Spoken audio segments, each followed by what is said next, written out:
तो 4 बजने वाले हैं। आप देख रहे हैं न्यूज 18 इंडिया। मैं हूं आपके साथ प्रीति रघुनंदन। रूस यूक्रेन लड़ाई जिस किस्से को लेकर शुरू हुई वो कहानी फिर दोहराई जा रही है। इस कहानी में यूक्रेन की जगह इस बार फिनलैंड की एंट्री हो गई है। जहां पिछली बार ज़ेलेंस्की खड़े थे वहां इस बार फिनलैंड की पीएम खड़ी हैं। कुछ महीने पहले ज़ेलेंस्की नेटो में शामिल होने की जिद छोड़ने को तैयार नहीं थे और पुतिन यूक्रेन के नेटो में शामिल होने के खिलाफ थे और इसके बाद रूस के एक्शन को दुनिया ने देखा।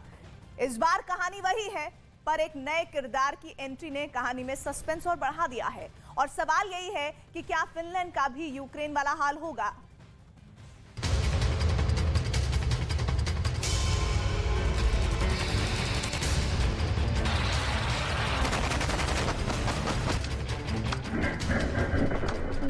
फिनलैंड नहीं माना, नई जंग देखेगा जमाना।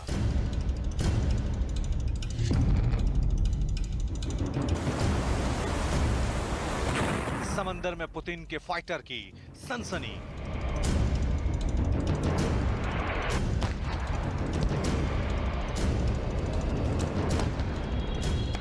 जो गलती यूक्रेन ने की, क्या वही गलती फिनलैंड भी दोहराने जा रहा है? ये सवाल इसलिए उठ रहे हैं क्योंकि ठीक वैसा ही सीन एक बार फिर उभरने लगा है, जैसा सीन यूक्रेन युद्ध से पहले शुरू हुआ था।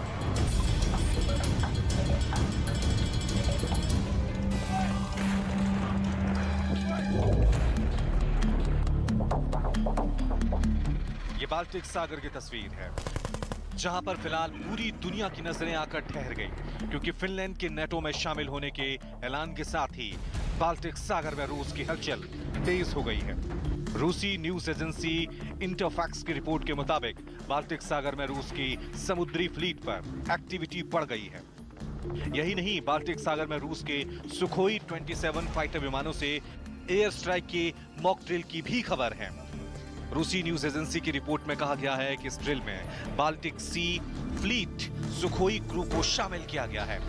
रिपोर्ट में दावा किया गया है कि रूस के इस एयरफोर्स ड्रिल के दौरान कलिनिनग्राद में कई डमी टारगेट्स को तबाह किया गया। कलिनिनग्राद नेटो के 2 सदस्य देश पोलैंड और लिथुआनिया के बीच स्थिति रूसी सैन्य अड्डा है और बाल्टिक सागर में रूस का सबसे अहम रणनीतिक ठिकाना भी रूसी नौसेना के बाल्टिक सागर बेड़े का मुख्यालय कलिनिनग्राद में ही मौजूद है। कलिनिनग्राद मिलिट्री बेस की वजह से ही बाल्टिक सागर में रूस हर किसी पर हावी रहता है। रूसी सेना आए दिन इस सैन्य अड्डे पर अभ्यास करती रहती है, लेकिन फिनलैंड से जारी तनाव के बीच यहां सुखोई 27 की एयर स्ट्राइक की ड्रिल को अलग अलग तरह से देखा जा रहा है, क्योंकि कुछ ऐसी ही ड्रिल रूस ने यूक्रेन युद्ध से पहले शुरू की थी।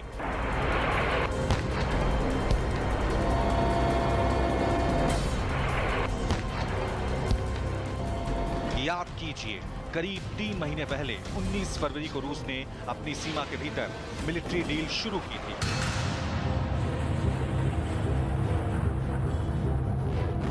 उन्नीस फरवरी को पुतिन की सेना ने रूस की जमीन पर न्यूक्लियर स्ट्रेटेजिक एक्सरसाइज भी की थी।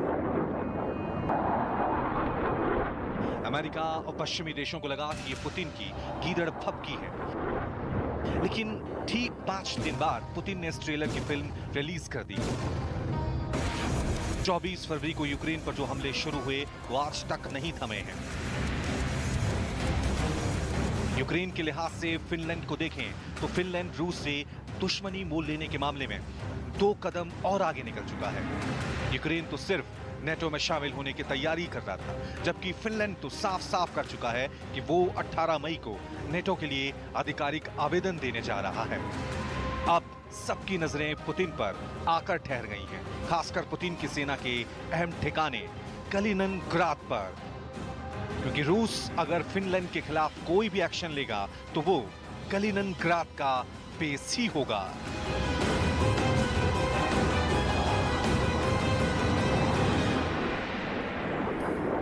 आखिर सुपर पावर देश रूस ऐसा क्यों नहीं चाहता कि उसके पड़ोसी देश किसी भी तरह से नेटो के सदस्य बने? यही समझने के लिए आइए चलते हैं रवि के पास।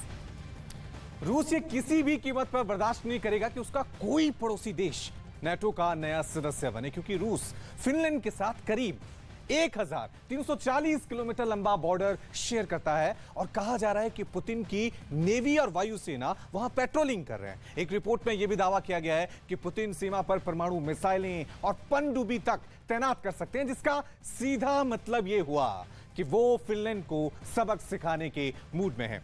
दावा तो यह भी किया गया है कि फिनलैंड को बर्बाद करने के लिए वहां साइबर अटैक किया जा सकता है। फिनलैंड उत्तरी यूरोप का हिस्सा है, जिसकी सीमा पश्चिम में स्वीडन, पूर्व में रूस और उत्तर में नॉर्वे से जुड़ती हैं। और कहा जा रहा है कि फिनलैंड के ऐलान के बाद स्वीडन भी नेटो में शामिल होने का मन बना चुका है और रूस को इसकी खबर मिल चुकी है।